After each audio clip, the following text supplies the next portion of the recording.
I'm ready, but Okay. Well, Dawn, why I does appreciate that. why does my opinion matter? So, first of all, for those who don't know me, my name is Jason Grimes. I'm one of the organizers for the Seattle DevOps Meetup that you're at today, along with my longtime friend and colleague, Dave Nash. Um, really grateful you took time out of your schedule to meet with us today.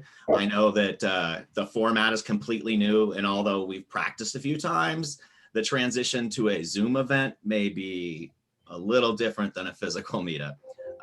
So many things are going to likely be a little different than hosting meetups here in the past. So Dave and I have committed to making sure that we get this group with Zoom links at least 24 to 48 hours in advance of the meeting, and they will be posted in the meetup.com link. And that way everybody knows where and how to connect, and it's reliable. I did want to mention that although we're not huddled together in like one tiny room in somewhere in Seattle in some tech company, the way this works out for us, the fully remote, gives us access to talent that we would not have been able to get otherwise. I mean, Sasha and Matty are just great speakers, and the fact that we get them both on the same day, yes, talent. The same day is amazing. So super grateful for their time. You see a rough schedule up on the screen share. Kind of gives you an idea. My partner Dave will go through code of conduct and hiring, and then we'll do our two speakers. Just as a reminder for folks who are new to the meetup, we're only going to do 2 talks. We're going to try to keep them to 15 or 20 minutes. We're going to have Q&A available afterwards, and then all the talks will be recorded and posted on YouTube for review later on. If we do everything right, we should be out of here early, 5:15 p.m. Pacific time or 5:30 Pacific time. We'll try to keep a tight ship.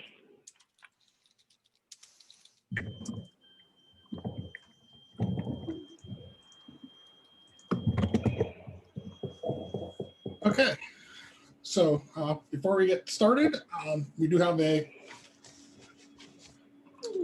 code of conduct, and give me 1 sec to clack on my. So we have our code of conduct, and we invite all those who participate in the meetup to help us create safe and positive experience for everyone. To see our full reporting guidelines and full code of conduct, go to seattledevops.net/code of conduct, all squished together.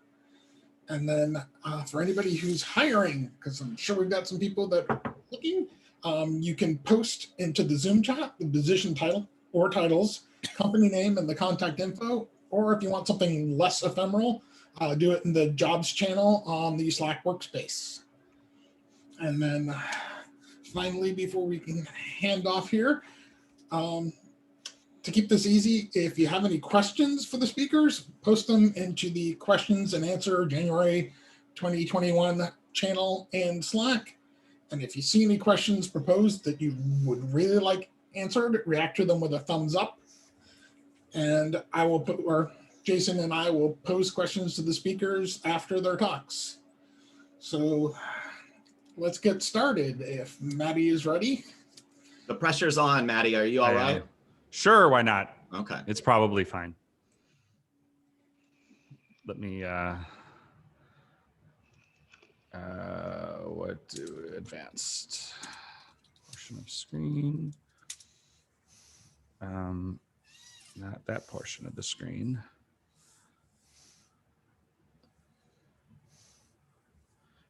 I just reinstalled everything on my computer, so nothing is the way I'm used to it. Which, because normally I've got like the Zoom capture at just the right place and everything, but whatever, enough complaining about my own personal AV. So really excited to be part of the Seattle DevOps Meetup. I love Seattle. You might know I used to work for Chef, so I spent quite a bit of time in Seattle, and I miss the Diller Room. But we're going to talk instead a little bit about, what got you here. We're in a good place, but it won't get you to there. So just a little bit. I know Corey Quinn would yell at me for a resume slide, but it has cute pictures, so it's okay. I'm global chick. I'm the global chair for DevOps Days as of a couple months ago. And along with my fellow speaker, I started and run the Chicago version of DevOps Days, which is super fun. And I have this silly podcast that's been around for like 7 years, if you're into that kind of thing. And if you can't tell from my shirt, I work at Red Hat. To be clear, I forgot to change my shirt. I was going to change out of corporate swag for this. And then all of a sudden it was 6 o'clock. So, but I work on transformation, especially focused on state and local and education customers. And after, I don't want to steal her thunder for her cool title, but later on, I'll tell you, I want to change my title based on Sasha's. So we'll talk about that in a little bit. And I also run this fun thing called DevOps Party Games, if you're into that. And we actually have a bunch of them going on tomorrow. We'll talk about that later. And I do buy into all this stuff. My license plate used to say DevOps. Now it says Kube Cuddle. So I'm a dork. Enough about me, though. Why are we here? And maybe we're here to talk about Kubernetes or the cloud, CI/CD, big data. There's all this stuff that we kind of, as we have, DevOps events and conferences and podcasts and trying to get better, we think about these things. But the thing is, we really aren't here for any of that. We're here for this, right? It's people at this larger size, or our smaller teams that we work with, the people that we collaborate with, our families and the people that are close to us is why we're here. And I think that's really key. And I did a little bit of thinking, and maybe a little less thinking, a little bit more research. And I kind of looked at some government agencies and some companies, and I looked at what their missions were and what their goals were. So the post office has these strategic goals. But then if we look at a company like Chase and we look at their mission and what their vision is, and I was like, okay, well, that's kind of enterprise. What about like some place that's cool that might hire someone like Paul Reed? Okay, well, Netflix. Oh yeah, well, we can see what their mission is. And it's about, this is the thing though. I don't know if you noticed, I went by fast, but I didn't see containers or Kubernetes on a single one of those missions, even Netflix. So it's just a reminder that technology is an enabler. It's not our mission. And if you've seen my talks before, you may have heard me say something like, do you know how your company makes money? If you don't, go find out, we'll wait. And one thing that's kind of interesting is I've been working more with the public sector. First of all, I can't say it that way anymore. But one thing that's kind of interesting is I've seen in the public sector, in government agencies and health and human services and stuff like that, folks that work there actually tend to know that better than we do in the private enterprise. They know their mission and the constituents that they serve. So something we can learn from them. The only constant is change. It's trite, it's glib, but it's true. Everything changes. And boy, have the last, however many months really been an illustration of this point, that nothing is what we expect and it's hard to predict. So when we think about, I'm not going to go into like all these deep definitions, but I take a look at how NIST defines cloud, and it's a whole lot of words, but there's a couple words that are kind of key to the situation that we're in as folks who work in tech. So a key thing is that cloud is defined as being on demand, and it's rapidly provisioned, right? There's a whole bunch of those about pooling and how you pay for it and all that kind of stuff that's important, but when we want to think about how things have changed because of cloud, to me, those two things really stand out. It's about things being on demand and they're rapidly provisioned. Kind of raise your hand if you remember the days. I remember I talked about Chase. I used to work there. It took on average 55 days to get a new server when I worked there. And it wasn't really all that long ago. Sorry, I'm not that old, right? So this made me think of this idea called Jayvon's paradox. And so Jayvon was talking actually about the cost of fuel, of coal in England. But what he saw was that as a resource becomes easier to consume, it gets consumed more, right? And I think you can maybe kind of see where this might be going, right? What does this look like? It looks a little bit like what happened when we went away from those servers that took 90 days or whatever to get, where we could get them instantly or in a matter of minutes. And it was unprecedented. all my graphs do this hockey stick thing, which unfortunately has nothing to do with the value of my portfolio. And no, although if I, bought some GameStop, maybe, I don't know. Right. So we kind of see how this grows. So in tech, cloud has really overwhelmed us because of Jayvon's paradox, and also because of the commoditization of cloud services for consumers. The folks that we serve and our internal customers within our company, they expect our stuff to work the same way as like Dropbox or something, right? They're like, I don't know, I buy a song and I get it right away. Why does it take 45 days to get a server? So I'd like to talk a little bit about why DevOps. And I know we're at a DevOps meetup. I kind of make some assumptions that, we're on the same page about this. And I think we understand a lot of similar things, but why does it matter in general, right? Not why DevOps versus something else, but why do we have to do this change?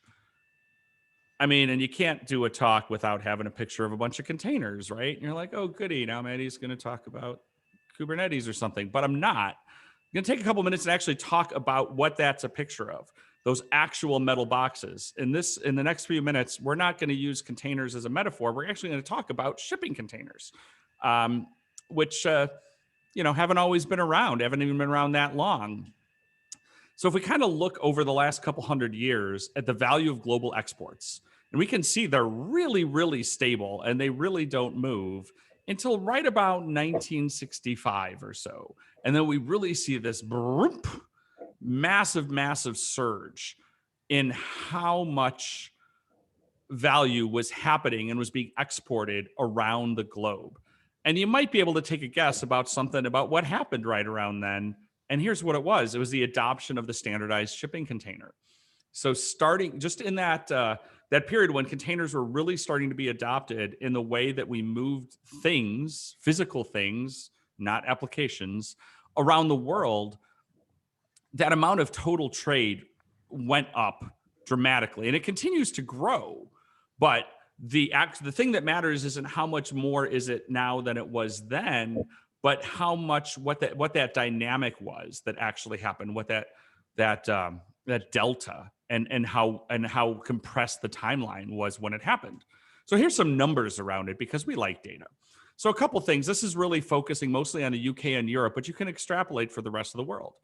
So 1965 was really pre-container, and then we start to see in the early 70s when they've really been adopted.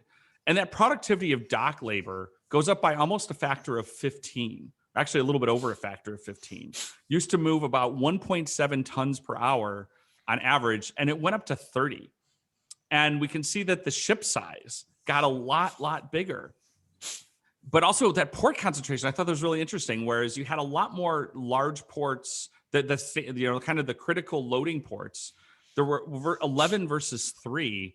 But then the part that's really key is the capital that was locked up as inventory, which means that's capital that your organization, your business can't use because it's sitting on a ship or a truck or a cart somewhere. It's not being used, right? It's not making any money, and that got cut in half. So instead of 1 pound per ton, 2 pounds per pound sterling, it was 1 pound sterling per ton. So this maybe it was a little bit of disruption, we could say, but it was disrupting the entire supply chain of how goods got delivered and created and started to make actual money for you. And in all kinds of ways, right? Trucks were different. We have the container truck, the way trains work, whatever, things changed, right? So, but what this meant is we talked about the retooling, and that's kind of obvious because we just saw pictures of it, right? We had to change the design of semi-trailers and new lifts and cranes for ports. And if we didn't have them, we wouldn't have the AT-ATs and Empire Strikes Back, because I don't know if you know that, but the container cranes in San Francisco were the inspiration for what the AT-ATs walking across Hoth were and stuff. So that's probably the most important thing about containers, is that it got us, Empire Strikes Back. But we had to retrain, right? So port work, dock work was no longer just manual labor. It wasn't just moving boxes around. It was logistical, and so there was a lot of training for a lot of people had to learn new things. But it also was really that rethink, I think, is what was key, because we could see with the capital that's no longer being locked up in transit, that changes business models, that changes pricing, that changes cost, but also the way we think about things. Because before it was, I'm moving a bunch of shoes. Now it's just a big metal box, and I don't need to know, but I need to be able to track it because I don't know what's inside of it. So our whole process changed. Well, now the other kind of containers, the ones we like to talk about, they've also disrupted us the same way within tech. And similarly, this means we have to retool. All these things that we love to talk about at these DevOps meetups around like on-demand infrastructure and all this automation, we have to do all that retooling, and we have to retrain. And it's not just about learning Ansible or learning, all these cool technologies or learning YAML linters. It's also just really retraining ourselves for new ways of working. But then again, we have to rethink. And this is when we start to bring in these ideas around like site reliability. If we think about blamelessness or the ideas around learning from incidents, these are all just different ways that we now have to think both as individuals and as organizations. So got to have our definitions. I just pull out a couple here because other people like to say smarter things than me. You may have seen what one of my friends said on Twitter today, that I am the red hat of thought leaders, and that I absorb and curate other great ideas, and I turn them into things that are much more well supported. So take that as you will. But I like how Donovan talks about how it's about the union of people, process, and products. And I think the key thing about Andrew's definition here, this was when I kind of put him on the spot, and I said, Andrew, give me a definition of DevOps to put in my slides. And he didn't really want to, but this is how he said. And I think the key is, you notice he says the word human in there twice, right? Because we're talking about socio-technical systems when we talk about DevOps, but we also are talking about the software when those pieces come in. And the thing we have to remember is that the old way is just not sustainable. We couldn't throw a bunch of shipping containers on a sailing ship, even if it wasn't the Vasa, because it would tip over. And yeah, I mean, theoretically, you could probably move your shipping containers around this way, but that's not sustainable. Even though it's possible, it doesn't mean it's the way we want to do that, which is pretty much going back to, we took this long to get to the title again. What got you there won't get you, what got you here won't get you there. And we've all done a lot of great work as organizations, as individuals, and we should be proud of it, but we can't keep doing the same stuff. We have to evolve our supply chain. And, it's DevOps Meetup, I can assume we know columns. So I think we talk a lot about culture and lean and why they're so critical. And the reason I feel like I tend to over-rotate on these two is because the other ones, we're going to kind of do them anyway because they're kind of more fun. So I don't really have to convince you have to automate. That's going to happen. So I don't need to stress it. We don't need to stress it as much. And this is one of the things. So remember, I talk a lot in the public sector, and you talk to if you're an enterprise in the private sector, in the commercial space, you're worried about Uber coming and eating your lunch, or Amazon, or all of these other organizations. But you talk to people in the public sector, they're like, I'm not really worried about Netflix coming and providing health and human services. So what do you mean disruption? We're not disrupted by all those folks in Silicon Valley. And they're right. They're not disrupted by them. But we actually had a really unfortunate example of this last year. We can be disrupted by things like pandemics, by unfortunate storms, by other kinds of emergencies. Kind of any plans that we had were just gone. So all of your 5-year organizational plans, they all went away in 2020. So that was a massive disruption. That was as much of a disruption as Uber might be to a private enterprise, except it did everybody. So Dave Woods has a great paper called Resilience as a Verb. And thanks to this new virtual way of doing things, my kids have heard me give talks a lot more than they ever used to, because they might be in the other room.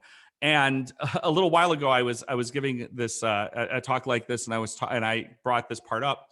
And after I got off after the presentation, my 11-year-old came over to me and he said, "Daddy, I was listening to your talk, and you said resilience is a verb, but actually it's a noun." And then we had a 15-minute conversation about resilience engineering. But the idea here is that it's an active thing that we have to do when we talk about resilience. And I'm going to talk about what resilience means, because I don't believe in being pedantic all the time, except for when words really do matter. So when we think about resilience, there's it's as different to being robust or different to being reliable. And the thing to remember is that resilience is not a thing you can create, and it's not a thing you can do with technology. But the kind of core ideas around resilience are having where we talk about rebound and robustness and graceful extensibility and then sustained adaptability. So what rebound is that's returning to normal after a surprise or an incident. That's how your system, which is made up of people as well as containers, gets back to how you expected. Something happens you weren't expecting, your ability to get back to business as usual. And a lot of rebound is based upon work done ahead of time, right? Kind of how you restore service. Restoring service is basically rebound. Now, robustness is the ability to withstand and absorb well-modeled disturbances. So when you think about things like high availability, right? That's really robustness. That's not a resilience piece of the system. It's about being robust. This is how well can we withstand something that we can expect to happen, and it's well modeled, right? We can lose something out of our load balancer. We expect that. These are what you might call the known knowns. These are things we know can happen, and we know to define that they can happen. And then graceful extensibility is that ability to stretch with challenges to operational boundaries. And this is where the people part of resilience comes in, because no matter what anybody's going to tell you about rubbing some ML and AI on it or whatever, true resilience comes because when you need to have that graceful extensibility, robustness will get you where you need to go. It's our ability in the moment and be able to think creatively and respond. And we've seen such great examples of resilience in general, but especially over the last year. And this is as opposed to brittleness, right? Brittleness is when your system can't have that flex to rebound. And ultimately, this is giving us sustained adaptability. This is recognizing and managing our adaptive capacity and our adaptive capabilities over long time scales, not just in the moment of a surprise or an incident or something like that, but that we're able to think about this over a long, long time scale. So, I mean, we talk about this, right? I mean, tools influence the culture, but culture influences the tools. So it's not one or the other. You know, your tool choices will influence how you work and how you work together, but how you're already doing that is going to influence your tool selection, but also how you do that. And any of us who've worked for tool vendors know that that's a lot of times you get people trying to make things do things they aren't supposed to do because it's what makes sense to them. And the thing is, these are socio-technical systems. When we're talking about systems, they're not made up just of availability groups or network devices or storage systems or the code that we write. It's the complex system that is made up of all that technology and all of the people involved, whether the people operating or creating or consuming or making decisions about it. So the idea that all of these complex systems that we support and we work with and we consume are socio-technical is maybe the most important thing that I would ask you to try to remember and take away. So when we think about culture, the reason I talked about this a little bit already, but one of the things that I really like about it is I think about it as this is what's allowing people on our teams to define how they want to work and interact with each other. I'm going to talk about why that is a thing that can happen. So here's the thing. Silos, okay, you know, it's DevOps. Silos bad, right? Okay, well, but I mean, they happen. But why do they happen? And organizations tend to silo themselves for protection, right? That's the thing. Like stuff doesn't just come out because it seems like it's fun or interesting. When it comes to this, there's a reason, and it's protection. And this produces these inoperable fiefdoms, and then the output matches that. We've talked about, I'm sure you've heard of Conway's law before, right? Which is your architecture reflects the communication patterns of your organization. So the downstream effect of this is Conway's law. But this happens for a reason, right? It's not because people are like dumb and don't know to do any better. There's always reasons that these silos create. And then when we think about these cross-disciplinary teams, the reason that I bring this up is because it really is about feedback loops. And we know feedback loops matter, but it's one thing to know that they matter, but then also to understand that they're nearly impossible to do without having this accountability and responsibility to each other within these areas of expertise within the problem domain around the thing you're trying to get feedback on, right? So in resilience engineering, a lot of times we talk about this idea of the blunt end and the sharp end of a system, of a socio-technical system, specifically the socio part of a socio-technical system. So when we talk about the blunt end, we're thinking about like upstream decision makers that are kind of removed from the direct experience. So, management. Uh, and this was not a thing, by the way. Tech thinks we invented resilience engineering. It's been happening in other industries for decades, and we just sort of discovered it and decided we created it. But in reality, if you think about a lot of safety science, it's been around for a really long time. And that's where a lot of this comes from. But then the sharp end is these are the people directly engaged in the work, right? So this is your chop wood, carry water individuals.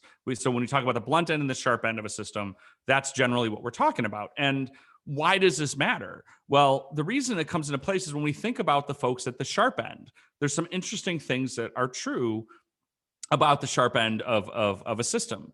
So folks at the sharp end are constantly building and destroying systems, right? That's just part of what we do when we're doing this work, which means there's a lot of information and knowledge about it. And there's strong signaling at the sharp end because you're chopping wood, carrying water. We have to have a lot of this information to be able to do that. And because, for lack of better, it's not the only example, but if you're carrying the pager, you're always thinking about improving the systems based on strain. You're very cognizant of the strain on the system at the sharp end, where it's much more theoretical at the blunt end.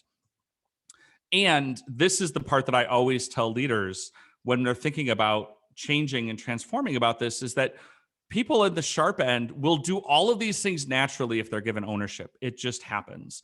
And one thing about the blunt end and the sharp end that I think is really interesting, I constantly am kind of referring back to John Allspaw when he introduced me to the idea of work is imagined versus work is done.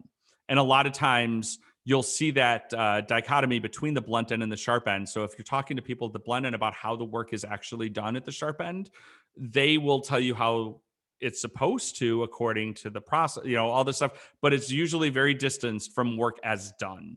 And I think it's really important to have that understanding and to kind of move more work is done understanding upstream from that. So the reason we talk about lean and DevOps, it's just a couple things I think are really key. Like a lot of the things that we want to do within DevOps, like automation and measurement and everything like that, lean principles really help us understand things like what should we be automating? Because you can't automate all the things, at least not all at once, right?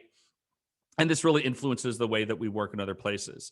So Steve Pereira, I have links in my slides. He's got some great stuff about value stream mapping. The thing that's important about value stream mapping is that it's really thinking about the end-to-end process, right? And I'm not going to dig into like the entire example of building a bike. But the thing is, if you look at this later, what you'll see is that we have all these different steps, and it takes 40 days to get this bike ready to be shipped. But there's only 105 seconds of useful work that does that. So we have a lot of waste, what we call in lean, muda. And there's ways we can create these optimizations, right? So we're like, okay, well, the amount of working time is actually a little bit more, but the whole thing got cut in half. So it's a lot more effective. I hesitate to say efficient. It's just much more effective. It's better use. We're focusing our efforts in something that's creating value. And the reason that these are really fascinating exercises to do is that in a lot of organizations, nobody really ever looks at, like, everyone's very, very cognizant of their part, of what happens in the stamping part or the deburr part, right? And then you'll sit and you'll go through this process in a value stream, and you'll sit there and be like, oh, wow, now that we drew the whole darn thing out, we can actually see where this happens. And so the way that I like to think about this, about how you scale across an organization, is really sort of thinking about these different elements. And the thing I just want to bring up as something to consider, these elements are not jobs. They sound like it because the words are similar to somebody's team name or somebody's role, but they're really the elements of the organization. And yeah, a lot of times they do map to someone's actual job description. And a lot of this, the things to key out of that is, again, when we think about operations, a lot of it is that idea of building resilience, expressing resilience, allowing the resilience to be expressed. And it's not just about reliability. So there's a lot of different components that kind of go into this, these elements. And the thing that I think is really interesting is how they map across, right? So we see those, the functions, the elements of operations and architecture really are pushing more towards about the adaptive capacity of a system, whereas like product and development are about the change. And these things flex, but they work together. And you can see, because I have to have arrows, because we have to have feedback loops, which we love, right? So really, the things I want you to kind of remember is, again, it's always remember the mission. And we know that you're all sitting here nodding your heads and going, yes, yes, I know it's not all about Kubernetes, but it's easy to do that in a meetup. It's a lot harder to kind of keep that top of mind when we're doing our day-to-day and making the decisions about what's right for our team, our organization, our project, all those things, right? It's holistic. I feel like everybody here knows that, but it's okay. But it's you want to avoid the overemphasis on one area, and you will flex as you're changing, as you're transforming, but it's got to be elastic that way.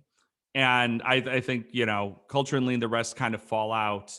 And really, it's about thinking about that supply chain. The more that I know it might sound boring to think about that we're delivering goods along a supply chain, but fundamentally, that's what we're doing when we're shipping software. And thinking about having a supply chain of where those go, what is our value stream, where do those things come into play, can be really, really impactful. So you can find me on Twitter as probably your best bet. All my slides are at speaking.mattstratton.com. You'll be able to find these. And DevOps party games. We're having fun.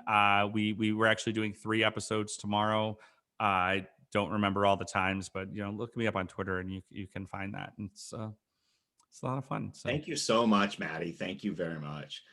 So we put the link to DevOps Party Game in the chat. I've attended at least 2 of those. They are fantastic. Once you get subscribed to Matty's Twitch, you're going to get notified all the time, though, because he is on like 3 times a day, and it's. I don't think that's true. It was just the other day I had to do a test one, and then I was like, nobody better go with this. So.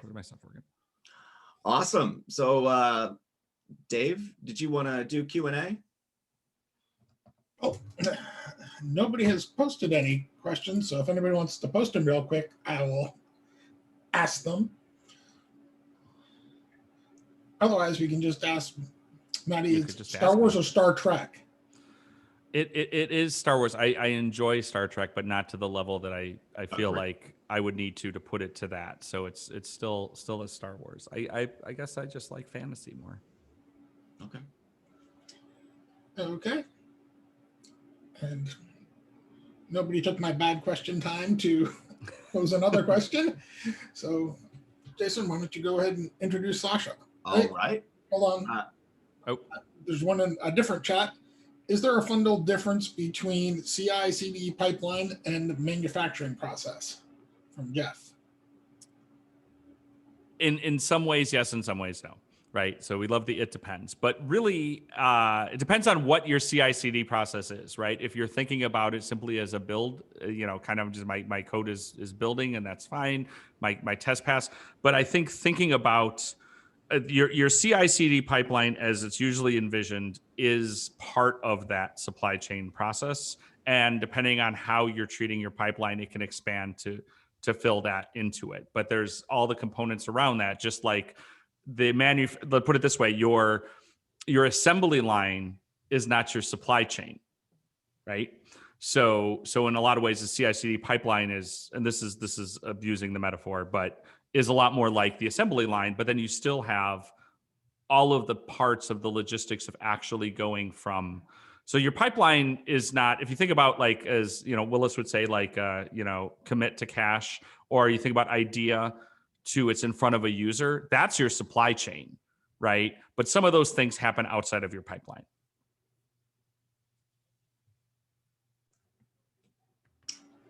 All right, that sounds like a good transition. I'd like to introduce our second speaker. Sasha Rosenbaum is a senior manager on the managed Openshift Black Belt team at Red Hat, and where she's helping enterprise customers successfully migrate to Openshift via Azure or AWS Cloud. She's going to be speaking about mindset, so please extend her a warm welcome. Thanks, Sasha. Thank you. So can you hear me? Can you see me? And can you see my slides? Yes, yes, yes. All right, that sounds good. So yes, I do have too many words in my title, so it's kind of challenging. I have a new job as of less than a month ago, so yay for that. I'm going to be talking about mindset. So I usually speak about technical topics. This is a completely non-technical topic, which I think is highly relevant to any technologist. So I'm super excited about giving this talk. I am unfortunately experiencing a health issue right now, so it might not be 100%, but I was excited about this talk for so long, I didn't want to give up on it. So here we are. So I've been in tech industry for 15 years. I've held various jobs, not necessarily in the order that I put them on the slide, but I still think of myself as developer at heart. And now I'm on a team that does pretty much customer success, maybe. And I hope my slides are not auto advancing because that would be bad. Okay, so let's talk about the topic of the day. And the topic is mindset. But before we dive in, I kind of want to ask everyone a question. So when you read this statement, I'm going to read it to you. You can learn new things, but you can't really change how intelligent you are. Okay. And in terms of like 0 to 100, how much do you agree with this? And just put your answer in the chat. Give you a second. This is sort of more for you than it is for me. Just kind of keep track of what you think. Okay. And then second question. So this is a super long quote. I apologize in advance. It says, a few modern philosophers assert then that an individual's intelligence is a fixed quantity, a quantity which cannot be increased. We must protect and react against this brutal pessimism.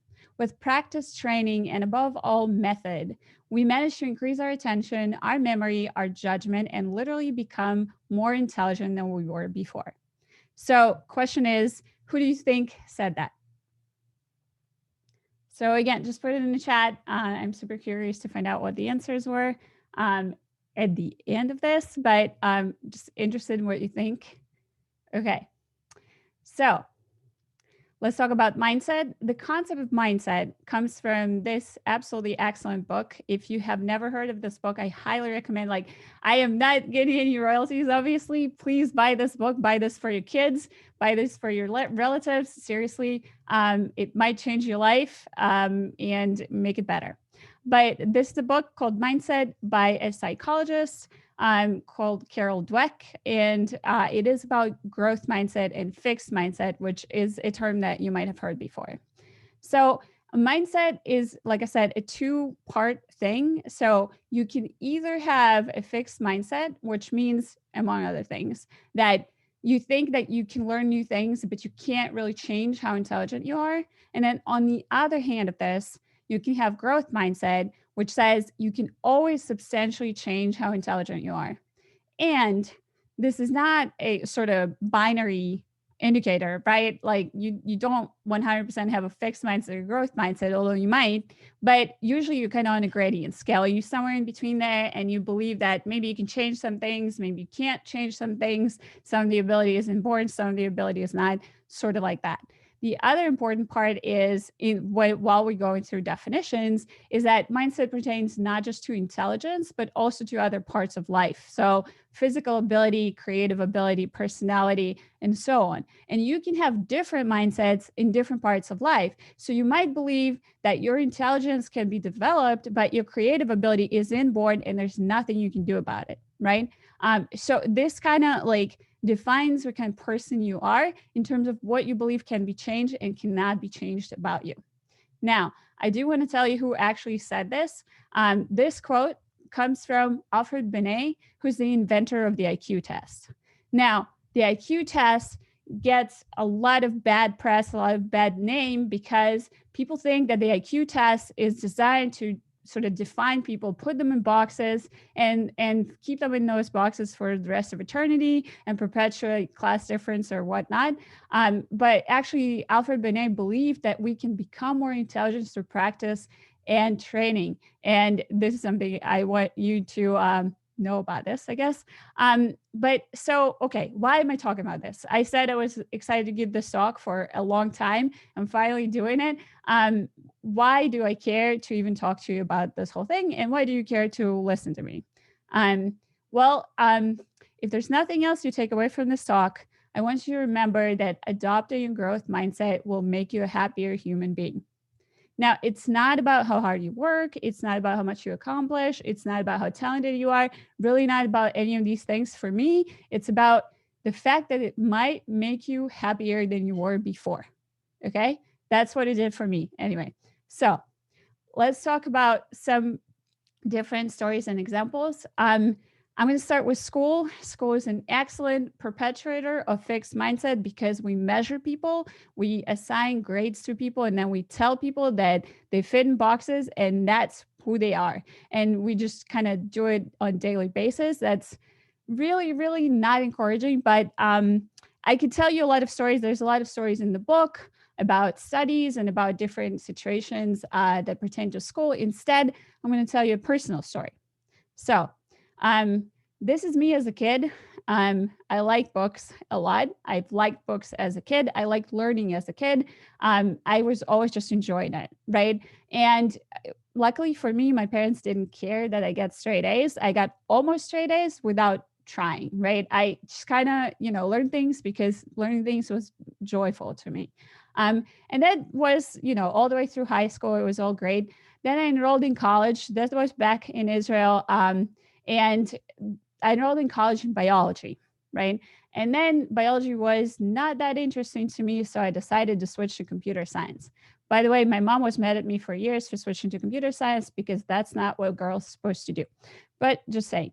Anyway, I transferred to computer science, which I actually like better than biology. But there was another thing that happened when I transferred to computer science. In biology, without studying very much, really, I did a lot of partying because it was college in the first year and whatever. This was my average for the first semester, so 94 out of 100, pretty good. When I transferred to computer science, I continued the not studying pattern and partying and stuff. And then I showed up to my finals, and this was my grade average for the first semester. And this is a real footage of me reading my exam grades, right? I was shocked and I was devastated and I really didn't know what to do. And so I do want to put it in perspective because it's an Israeli school, so you might never have heard of it.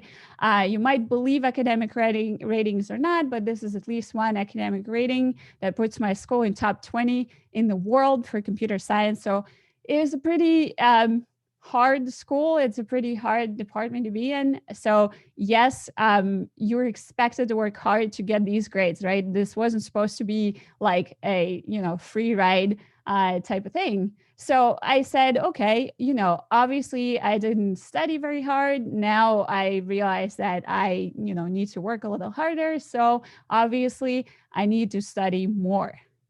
Then I showed up back home. I checked out all the textbooks and all the things, and I showed up back home. And the problem is it didn't work. I just literally couldn't do it.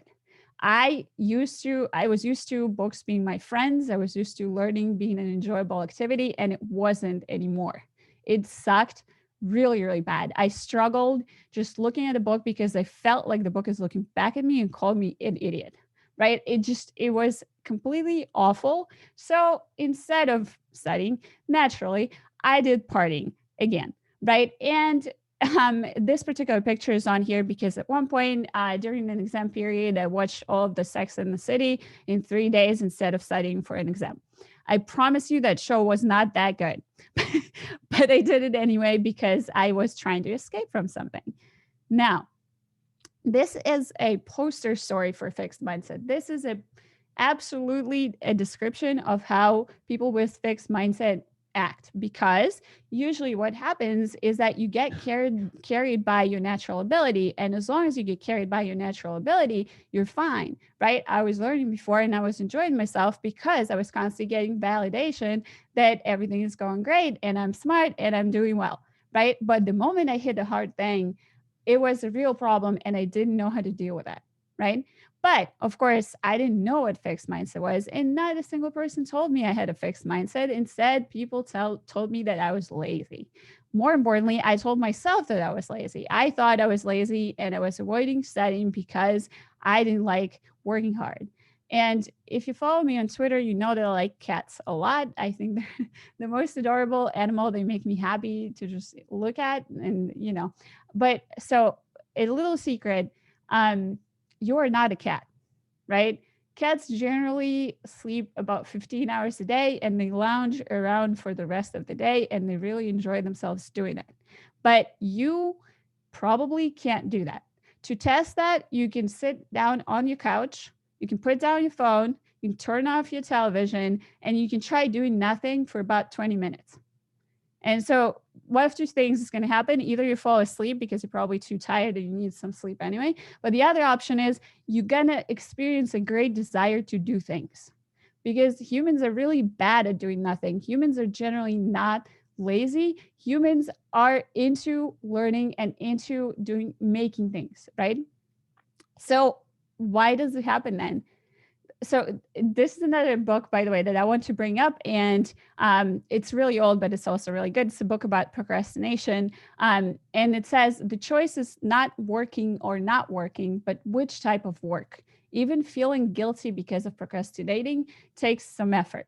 Or in the words of the Dino comic, you're lazy, no, constantly stressing about all the things and putting off doing actually takes quite a bit of work.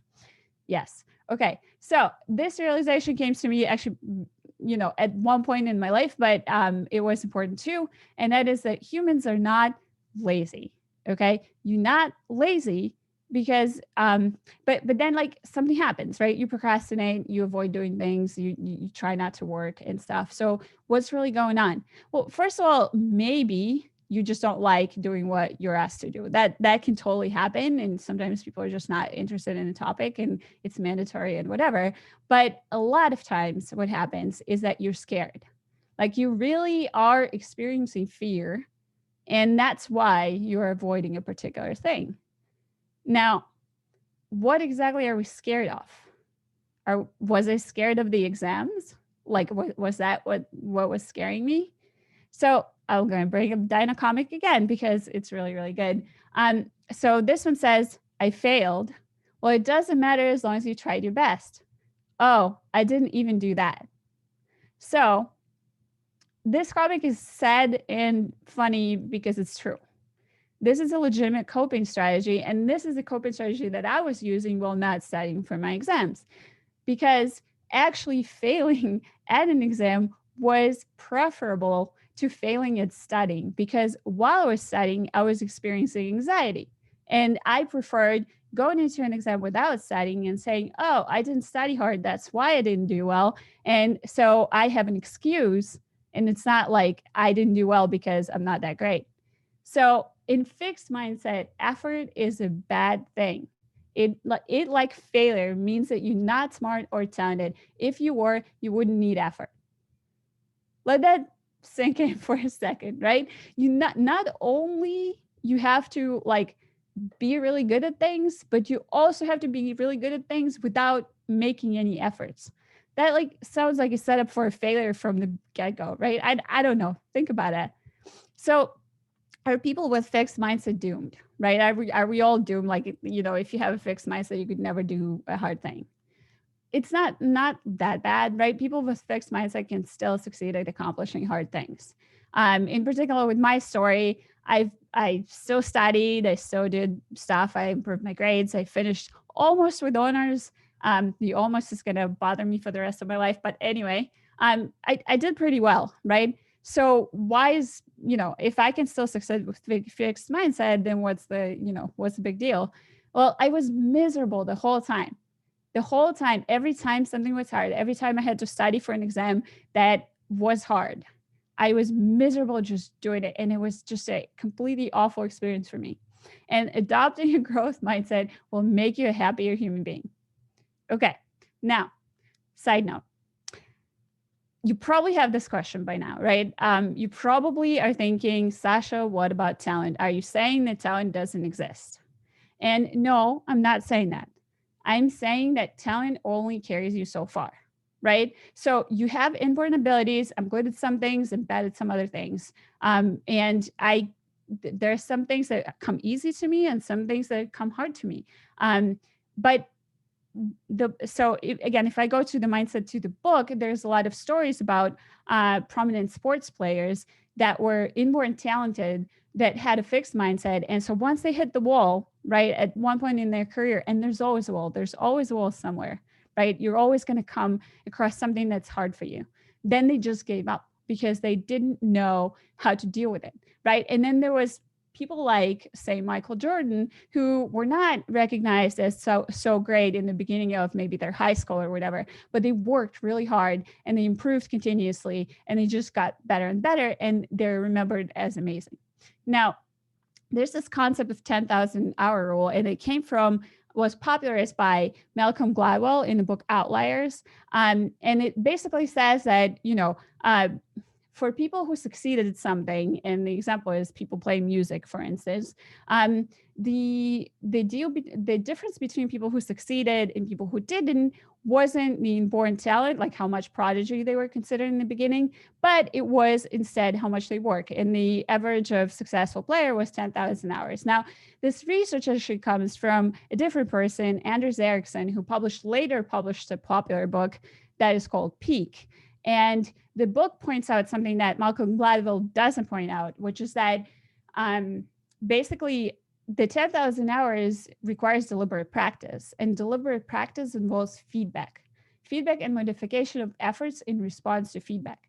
So you are going to improve if you're getting feedback on what you're doing. You could practice for 10,000 hours, never get any better if you never got any feedback on what you're doing. And that brings us into another thing, which is there's a concept of kind and wicked domains. So in kind learning environments, there's immediate and accurate feedback. And in wicked learning environments, there's no accurate feedback, or it's delayed by, say, months, right? Humans learn really well in kind learning environment like music or like sports, and really badly in wicked learning environment. For instance, family medicine is an example of wicked learning environment. You might not see that patient for another year, and then they come back and you don't really know if something that you prescribed worked or didn't. Now, this was a complete side note. I'm not diving into any of these talent topics, but I just want to leave you with talent is overrated, and believing that you're forever defined by your inborn abilities is just sad. Like, it's just a super pessimistic thing to think that you can only accomplish based on what you were born with. It's just a kind of a really sad thing that you're kind of prescribing to yourself. And adopting a growth mindset will make you a happier human. And side note. Okay. Now, I know I'm super over time. Sorry. These are important things, though, and hopefully you enjoy this. So chapter 2, work.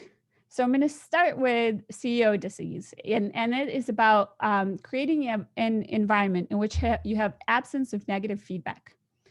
Some people cannot accept constructive feedback because they feel judged, right? And so they are continuously eliminating negative feedback from their environment. Now, the CEO disease can afflict anyone from individual contributors to middle management to whatever, right? But it's just that CEOs have the power to basically remove all the naysayers and anybody who brings them negative news, right?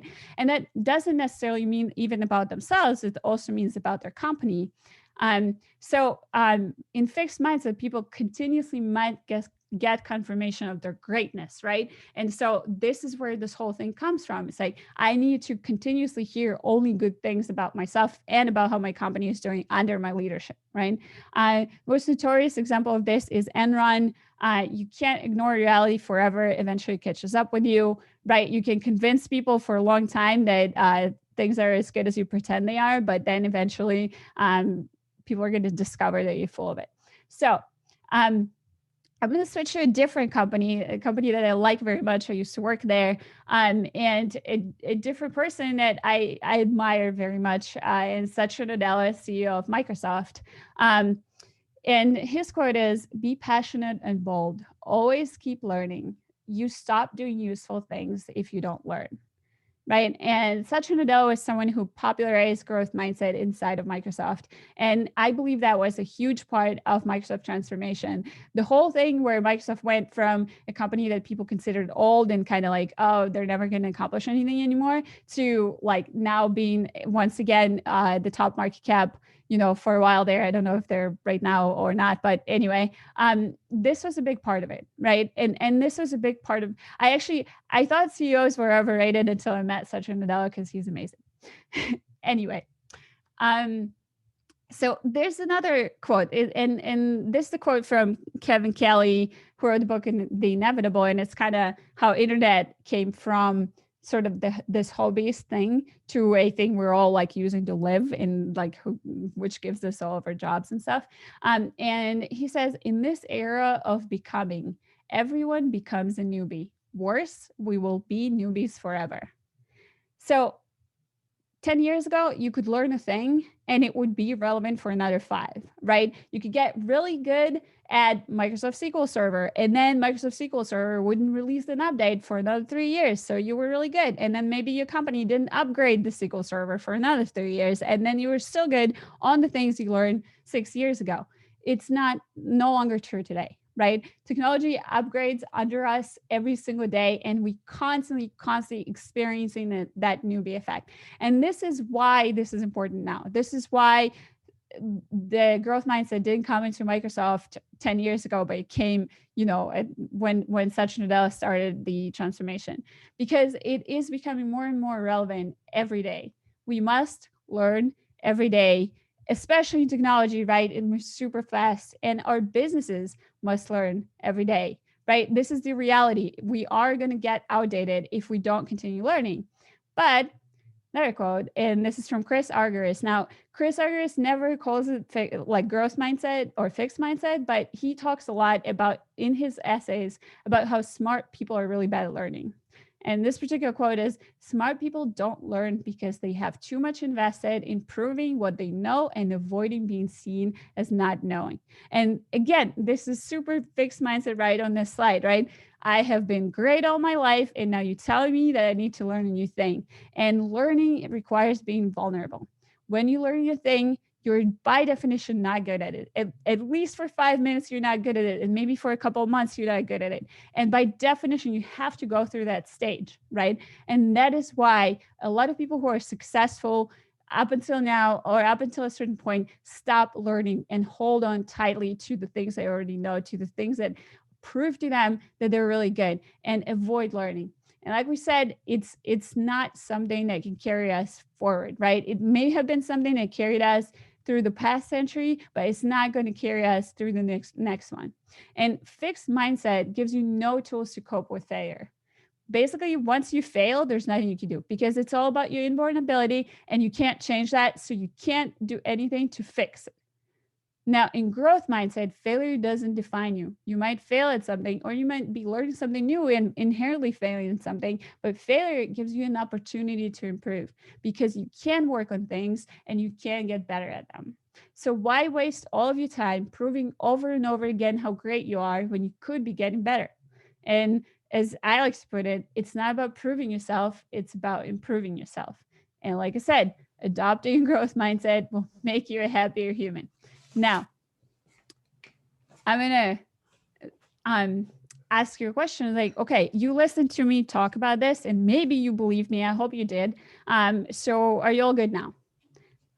So from personal experience of trying to get from fixed mindset to growth mindset, like every journey, it takes time, right? Like every transformation, especially cognitive transformation, personal transformation, it takes time to get there.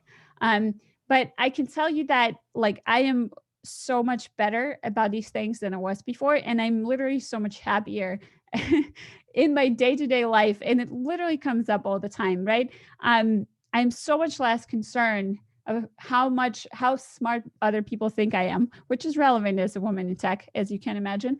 And I'm so much like, I am not experiencing panic when I read a thing and I don't understand it, right? I just read it again, and then I read it again, and then I ask someone a question, right? It's not, basically adopting a growth mindset made me a happier human being. And again, I'm still working on getting there. I'm still working on being even better about this. Now, one last thing, and I'm going to blow through this super, super quickly. Bonus chapter, personality. So people with fixed mindset in terms of personality believe that they are the way they are, and they need constantly to get confirmation about being great from their partners, from their loved ones, from their families, whatever. Fixed mindset makes you feel judged, so you can't accept constructive feedback. So someone may tell you, oh, don't leave dishes in the sink. And instead of just taking it as a critical feedback and improving that, you're going to react to that. They are attacking my personality, right? So I think you can always change basic things about the kind of person you are. This one I understood actually way before the intelligence related mindset, and it was a huge deal in my life personally.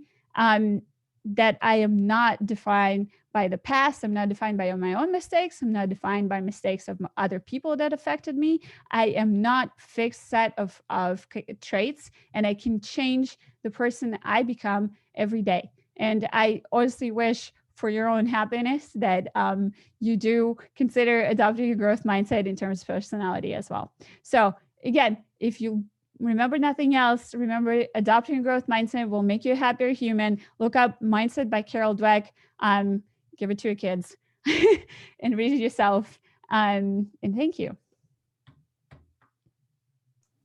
Wow. Thanks, folks. Okay. I just want to thank everybody for coming today. It was an absolute amazing turnout. The talks were fantastic, both of them. I want to thank both Sasha and Matty for their time. We promised we'd try to keep this brief and keep your time well spent. We only want to mention one thing. We're still in need of sponsors to make this happen over Zoom. So if anybody's interested, please feel free to email me directly. And Dave, did you have a reminder? Yes. Reminder, our next DevOps meetup is on Wednesday, February 24th, 4 to 5:30. We have 2 talks, one from Nell Shamrell-Harrington, who will optimistically talk about its only hard parts now, harnessing community to thrive in a world of complexity. And Karthik will be spinning us a fairy tale with Once Upon a Time in Kubernetes Operator Land. And also, we'd love your feedback. Go to the website. There's a feedback form because obviously we're figuring out how to do this. So any help would be greatly appreciated. And I also want to say thank you, Sasha, and thank you, Matty. Sasha has caused me to spend too much money on Amazon tonight. So now I got to go work for that. And Dave, there were a number of fantastic opportunities that people mentioned that we're hiring. We'll try to see if we can get that incorporated into some sort of notes for people that are joining. But thanks. It was really amazing to see this crew here. We'll try to get this video downloaded, hosted, and posted and sharing for everybody. I think that's it. Thanks, folks. Jason, before you leave, could you export the chat? I don't know if I can, but I know you yeah, can. Absolutely, folks. I'll do that right now. Yeah. Yeah, it says safe chat session. I've got it. I know I did, but I don't know if it didn't give me a prompt for a file. So I'm assuming it saved it somewhere for Jason and not me. No, it usually saves it. That's in your like download having folder. like trolling somebody with an open S3 bucket. We could all just save thousands of copies of the chat to Jason's computer locally. I get it. You folks are so helpful. So no, seriously though, it's been awesome. We're learning a ton. So if you just want to drop me a note and say, hey man, this could have been done, this, we're all interested. We're trying to keep the talent unique and interesting. I cannot believe we landed both these 2 folks today in January. And it's kind of a way to kind of get you pumped up and thinking a little differently. So I really enjoyed both the talks and hopefully you folks will come again next month.